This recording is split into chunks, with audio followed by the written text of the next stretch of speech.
أعوذ بالله من الشيطان الرجيم. بسم الله الرحمن الرحيم.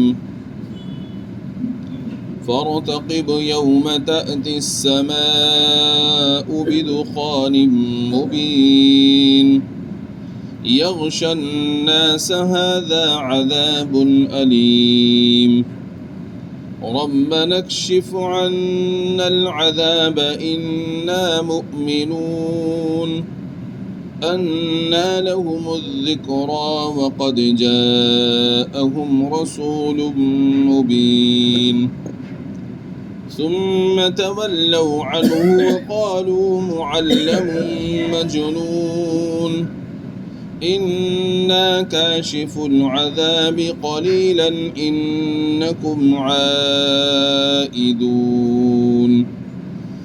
يوم نبطش البطشة الكبرى إنا منتقمون. صدق الله العظيم. فارتقب يوم تأتي السماء بدخان مبين، لہذا انتظار کیجیے اس دن کا جس دن آسمان واضح دھواں لے کر آئے گا. یغشی الناس ھذا عذاب علیم، جو ان سب لوگوں پر عام ہو جائے گا، یہ ایک دردناک سزا ہے. ربنا اکشف عنا العذاب انا مؤمنون، وہ لوگ کہیں گے ہمارے رب ہم سے اس مصیبت کو دور کر دیجئے، ہم ضرور ایمان لے آئیں گے. انا لهم الذکریٰ وقد جاءهم رسول مبین، ان لوگوں کو اس سے کب نصیحت ہوتی ہے جبکہ ان کے پاس میں ایک ایسا پیغمبر آیا جو واضح کرنے والا ہے، کھول کر ہر ایک کو بیان کرنے والا ہے. ثم تولوا عنہ وقالوا معلم مجنون، پھر بھی یہ لوگ ان سے منہ موڑے رہے اور کہنے لگے یہ تو سکھلایا ہوا اور دیوانہ ہے. انا کاشف العذاب قلیلا انکم عائدون، ہم عذاب کو کچھ مدت کے لیے، کچھ عرصے کے لیے کھولنے والے ہیں، تم پھر بھی اسی حالت پر لوٹ آؤ گے. یوم نبطش البطشۃ الکبریٰ انا منتقمون، جس روز ہم بڑی سخت پکڑیں گے اور ہم پورا بدلہ لے لیں گے. آج جو آیات مبارکہ تلاوت کی گئی ہیں، جن کا ترجمہ بھی ہم نے کیا، یہ سورہ دخان کی آیات مبارکہ ہیں. ان آیات مبارکہ میں دخان یعنی دھوئیں کا ذکر ہے، اور یہ ارشاد فرمایا گیا کہ آپ انتظار کیجئے اس دن کا جس دن ایک واضح دھواں آسمان میں ظاہر ہوگا، اور وہ ایسا دھواں ہوگا کہ لوگوں پر چھا جائے گا، اور تمام لوگوں پر چھائے گا وہ، اور یہ دردناک سزا ہوگی. اور جب لوگ اس کو دیکھیں گے تو اس کے بعد میں لوگ اللہ تبارک و تعالی سے دعا کریں گے کہ آپ ہم پر سے اس عذاب کو ہٹا لیجئے گا، اس مصیبت کو دور فرما دیجئے، اب ہم ضرور ایمان لے کر آئیں گے. اب یہ جو اس میں ذکر فرمایا گیا ہے، اس کے بارے میں حضرات صحابہ رضوان اللہ تعالی علیہم اجمعین کے درمیان میں دو قول ہمیں ملتے ہیں. بعض صحابہ کرام فرماتے ہیں کہ یہاں جس دھوئیں کا ذکر ہے، اس سے مراد وہ دھواں ہے جو قیامت کے قریب ظاہر ہوگا. بعض دیگر صحابہ فرماتے ہیں کہ نہیں، جس دھوئیں کا یہاں پر ذکر ہے یہ وہ دھواں ہے جو مکہ والوں کے اوپر قحط نازل ہوا، اور بھوک کی شدت کی وجہ سے اور بارشیں نہ ہونے کی وجہ سے ان کو آسمان میں دھواں نظر آنے لگا وہ مراد ہے۔ دونوں صحابہ کرام کے جو دو قول ہیں، دونوں کی احادیث سے ہمیں روایات ملتی ہیں۔ حضرت عبداللہ بن مسعود رضی اللہ تعالی عنہ اس طرف گئے ہیں کہ یہاں پر جس دھوئیں کا ذکر ہے، اس دھوئیں سے مراد وہ دھواں ہے جو مکہ والوں پر حضور صلی اللہ تعالی علیہ وآلہ وسلم کی بد دعا سے قحط نازل ہوا ہے۔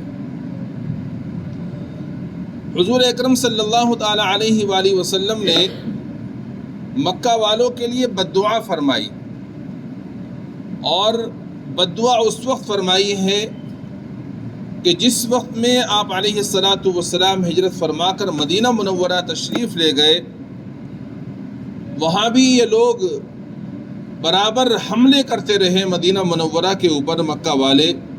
تو آپ علیہ السلام نے پھر اللہ تعالیٰ سے بد دعا فرمائی اور یہ کہا دعا میں کہ اللہ آپ مکہ والوں پر قحط نازل فرما، ایسا قحط جیسا کہ یوسف علیہ السلام کے زمانے میں قحط نازل ہوا تھا۔ اللہ تبارک و تعالیٰ نے حضور صلی اللہ علیہ وسلم کی دعا کو قبول فرمایا اور ان کے اوپر قحط نازل ہوا، اور قحط ایسا زبردست تھا کہ کھانے پینے کی اشیاء ختم ہو گئیں اور لوگ چمڑا کھانے لگے، مردار کھانے لگے اور ہڈیاں پیس پیس کر اس کو کھانے لگے۔ اتنا پیاس کی شدت اور بھوک نے ان کو اتنا بیتاب کر دیا کہ لوگ مرنے بھی لگے۔ تو اس وقت میں ابو سفیان نے خط بھی لکھا اور آپ علیہ السلام کے پاس وہ مدینہ منورہ میں تشریف بھی لے کر گئے، اگرچہ اس وقت تک ایمان لے کر نہیں آئے تھے، اور وہاں جا کر انہوں نے رشتے ناتوں کا واسطہ دیا اور یہ کہا کہ آپ اللہ تبارک و تعالیٰ سے دعا فرما دیجئے کہ یہ قحط ہم پر سے ہٹ جائے، ہمارا اور آپ کا رشتہ داری کا ناطہ ہے اور ہم ضرور ایمان لے کر آئیں گے۔ تو آپ علیہ السلام نے اللہ تبارک و تعالیٰ کی بارگاہ میں دعا فرمائی، آپ کی دعا سے وہ قحط ان کے اوپر سے دور ہو گیا، وہ قحط ختم ہو گیا۔ لیکن قحط دور ہونے کے بعد میں وہ لوگ، ان لوگوں میں سے کوئی بھی ایمان لے کر نہیں آیا جس کی اللہ تعالیٰ نے پہلے ہی پیشین گوئی فرما دی تھی۔ تو بعض حضرت عبداللہ بن مسعود اور ان کے ساتھ کچھ صحابہ ہیں، وہ فرماتے ہیں کہ دھوئیں کا جو ذکر ہے اس سے مراد وہ دھواں ہے جو بھوک کی شدت کی وجہ سے مکہ مکرمہ کے باشندوں نے آسمان میں محسوس کیا تھا کہ دھواں ہی دھواں ہے، کچھ ان کو نظر نہیں آ رہا تھا۔ بعض دیگر صحابہ یہ فرماتے ہیں کہ اس سے مراد وہ دھواں ہے جو قیامت کے قریب ظاہر ہوگا۔ حضرت حذیفہ رضی اللہ عنہ فرماتے ہیں کہ ایک روز ہم لوگ بیٹھے ہوئے تھے اور علامات قیامت کا ذکر کر رہے تھے۔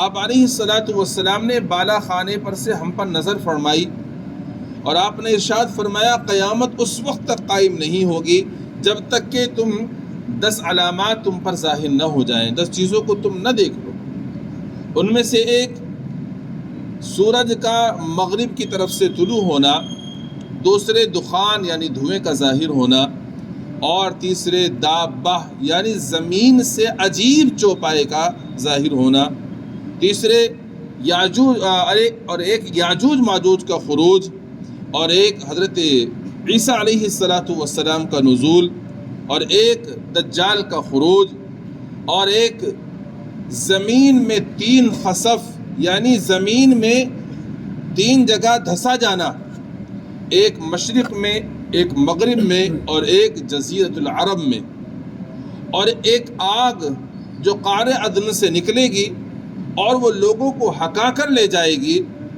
اور جب لوگ دوپہر میں آرام کرنے کے لیے لیٹیں گے تو وہ آگ رک جائے گی، اور جب رات میں لوگ سونے کے لیے لیٹیں گے تب وہ آگ رک جائے گی۔ تو یہ 10 علامات نبی علیہ السلام نے فرمائے جب تک ظاہر نہیں ہوں گی اس وقت تک قیامت قائم نہیں ہوگی۔ اور ایک دوسری روایت میں ہے کہ آپ علیہ السلام نے ارشاد فرمایا میں تمہیں 3 چیزوں سے ڈراتا ہوں۔ فرمایا ایک دھواں، اور وہ دھواں ایسا ہوگا کہ وہ زمین میں سے ظاہر ہوگا اور آسمان تک پوری فضا کو بھر دے گا۔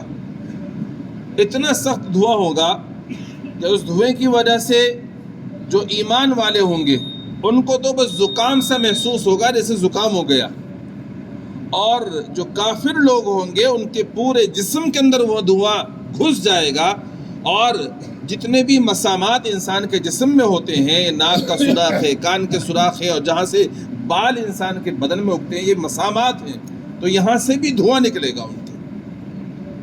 اور دوسرے فرمایا دابہ یعنی زمین کا چوپایا، جو زمین سے عجیب چوپایا نکلے گا، اور تیسرے فرمایا دجال کا خروج۔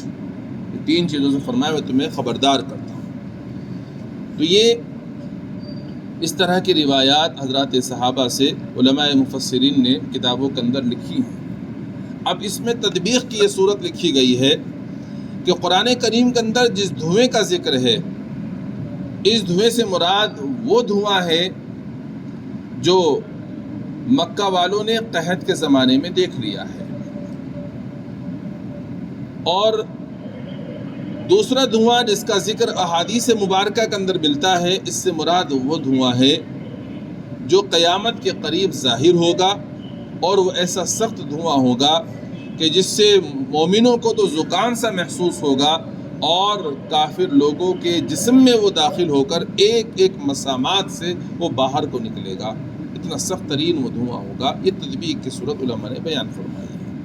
واللہ عالم، اللہ تعالیٰ ہی بہتر جانتے ہیں کہ اس سے مراد کون سا دھواں ہے۔ جو مفسرین علیہ الرحمہ نے لکھا ہے وہ میں نے آپ سے ذکر کر دیا۔ فرمایا اچھا، اللہ تبارک و تعالیٰ کی ایک سنت ہے، طریقہ ہے اللہ تعالیٰ کا، قرآن میں سورہ اعراف میں اس کو بیان کیا گیا۔ اللہ تعالیٰ جب کسی بستی والوں میں کسی پیغمبر کو بھیجتے ہیں تو اس بستی والوں کو اللہ تبارک و تعالیٰ قحط وغیرہ میں، بھوک اور محتاجی میں مبتلا کرتے ہیں تاکہ وہ ڈھیلے پڑ جائیں۔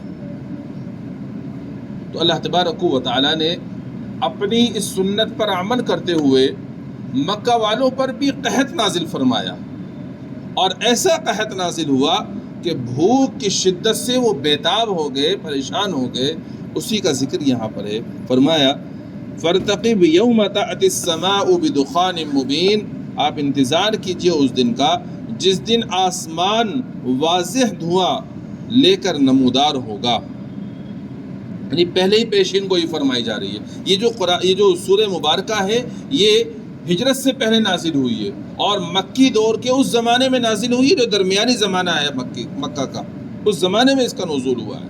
اس وقت میں اللہ تعالیٰ یہ پیشین گوئی فرما رہے ہیں، اور اس کا ظہور کب ہو رہا ہے، یہ واقعہ کب بن رہی ہے، جب آپ ہجرت فرما کر مدینہ منورہ تشریف لے گئے کئی سال کے بعد میں۔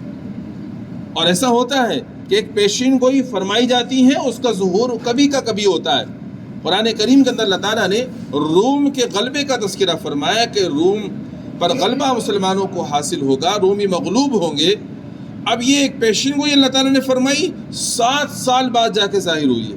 تو ایسا ہوتا ہے، ایک پیشین گوئی فرمائی جاتی ہے اور اس کا ظہور کبھی کا کبھی ہوتا ہے۔ تو اس طرح سے اللہ تعالیٰ نے یہاں پر پیشین گوئی فرمائی ہے، لیکن اس کا واقعہ کب بنی ہے، کئی سال بعد جا کر واقعہ بنی ہے۔ تو فرمایا فَارْتَقِبْ يَوْمَ تَأْتِي السَّمَاءُ بِدُخَانٍ مُبِينٍ، انتظار کیجئے اس دن کا جس دن آسمان واضح دھواں لے کر نمودار ہوگا، یغش الناس، تمام لوگوں پر وہ چھا جائے گا، ھذا عذاب علیم، یہ ایک دردناک عذاب ہوگا۔ ربنا اکشف عنا العذاب انا مؤمنون، اس کو دیکھ کر کافر لوگ یہ کہیں گے، مصیبت زدہ لوگ یہ کہیں گے کہ ہم سے اس عذاب کو دور کر دیجئے، ہم ضرور ایمان لے کر آئیں گے۔ تو یہ واقعہ بنی جب قحط نازل ہوا مکہ مکرمہ پر، مکہ والوں پر، تو ہر ایک اس قحط سے متاثر ہوا، اور بھوک کی شدت اور بیتابی کی وجہ سے جب وہ آسمان میں نگاہ اٹھا کر دیکھ رہے ہیں تو ان کو آسمان میں دھواں ہی دھواں نظر آ رہا ہے۔ اب اس شدت سے پریشان ہو کر کے اللہ تعالیٰ سے دعا کر رہے ہیں، نبی علیہ السلام کے پاس بھی جا کر ان سے وعدہ کر رہے ہیں کہ ہم پر سے یہ مصیبت دور کر دیجئے، ہٹا دیجئے، ہم اب ایمان لے کر آ جائیں گے۔ تو اللہ تعالیٰ نے پہلے ہی پیشن گوئی فرمائی تھی کہ وہ کہیں گے کہ ہمارے رب ہم سے عذاب کو دور کر دیجئے، ہم ایمان لے کر آئیں گے۔ انا لهم الذکری وقد جاءهم رسول مبین، اللہ تعالیٰ فرماتے ہیں کہ ان کو اس سے کب نصیحت حاصل ہوتی ہے، حالانکہ ان کے پاس میں ایسی شان والے ایک پیغمبر آیا جو ہر بات کو واضح طور پر بیان کرتا ہے۔ یہ قحط سالی، اس سے کہاں ان کو نصیحت حاصل ہوگی؟ قحط سالی کو تو یہ کہہ دیں گے کہ اس وجہ سے ہوئی ہے، قحط اس وجہ سے پڑا، اس وجہ سے پڑا، جبکہ ان کے درمیان میں تو ایسا پیغمبر موجود ہے جو بڑی شان والا ہے۔ اس کی شان یہ ہے کہ وہ ایک ایک بات کو کھول کر بیان کرتا ہے، مگر ان کے درمیان میں پیغمبر موجود ہونے کے باوجود یہ اس پیغمبر سے نصیحت حاصل نہیں کر رہے، بلکہ کیا کہہ رہے ہیں؟ بلکہ یہ کہہ رہے ہیں ثم تولوا عنہ وقالوا معلم مجنون، یہ اس سے منہ موڑے ہوئے ہیں اور کہہ رہے ہیں کہ یہ تو سکھایا ہوا دیوانہ ہے۔ یہ کہہ رہے ہیں یہ تو سکھایا ہوا ہے، اس کو تو سکھلا دیا، کسی نے پڑھا دیا، اور نعوذ باللہ یہ تو دیوانہ اور مجنون ہے۔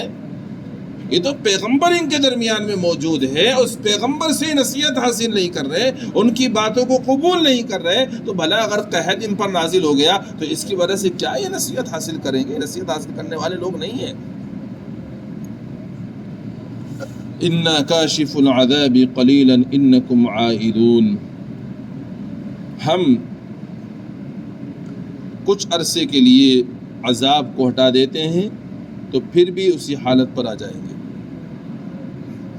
کہہ رہے ہیں ٹھیک ہے ہم کچھ عرصے کے لیے عذاب کو ان پر سے ہٹا دیتے ہیں، مگر عذاب ہٹنے کے باوجود یہ پھر پہلی ہی حالت پر آ جائیں گے۔ یعنی ایمان لانے کا وعدہ تو کر رہے ہیں لیکن ایمان لے کر نہیں آئیں گے، یہ پہلی ہی حالت پہ کفر میں ہی پڑے رہیں گے۔ اور ایسے ہی ہوا، مکہ مکرمہ کے باشندوں نے وعدہ کیا ہم ایمان لے کر آ جائیں گے، لیکن اللہ نے جب ان پر سے قحط ہٹا لیا اور پھر وہ دوبارہ سے کفر میں ہی پڑے رہے اور کوئی بھی ایمان لے کر نہیں آئے۔ یوم نبطش البطشۃ الکبریٰ انا منتقمون، جس روز ہم بڑی سخت پکڑ پکڑیں گے اس روز ہم پورا بدلہ لے لیں گے۔ ٹھیک ہے ہم نے تم پر سے عذاب کچھ دن کے لیے ہٹا دیا، وہ کچھ دن کب ہے؟ موت تک کے لیے۔ جب تمہاری موت آ جائے گی اس کے بعد میں ہم تمہاری ایسی سخت پکڑ پکڑیں گے کہ ہم اس دن تم سے پورا بدلہ لے لیں گے، وہ چھوڑیں گے نہیں پھر ہم۔ یہ اللہ تعالیٰ نے پہلے ہی پیشین گوئی فرمائی تھی، اور اس کا واقعہ جو واقعہ بنی ہے کئی سال کے بعد واقعہ بنی ہے، تو اس میں علماء کے 2 قول تھے، وہ پوری تفصیل میں نے آپ کے سامنے رکھ دی ہے۔ اللہ تبارک و تعالیٰ سے دعا ہے اپنے فضل فرما کر ہمیں عمل کی توفیق عطا فرمائے۔ قیامت کے آنے سے پہلے قیامت صغریٰ ہو یا کبریٰ ہو، ہمیں اس کی تیاری کرنے کی توفیق عطا فرما دے۔ جب ہمارا خاتمہ ہو ایمان پر فرمائے۔ قرآن مقدس میں یا احادیث مبارکہ میں جتنی بھی باتیں اللہ تعالیٰ نے ارشاد فرمائی ہے ہمیں ان تمام باتوں پر عمل کرنے کی توفیق عطا فرمائے۔ سبحان اللہ بحمدہ، سبحانک اللہم بحمدک، ونشہد ان لا الہ الا انت، نستغفرک ونتوب الیک۔ سبحان ربک رب العزة عما یصفون، وسلام علی المرسلین، والحمد للہ رب العالمین۔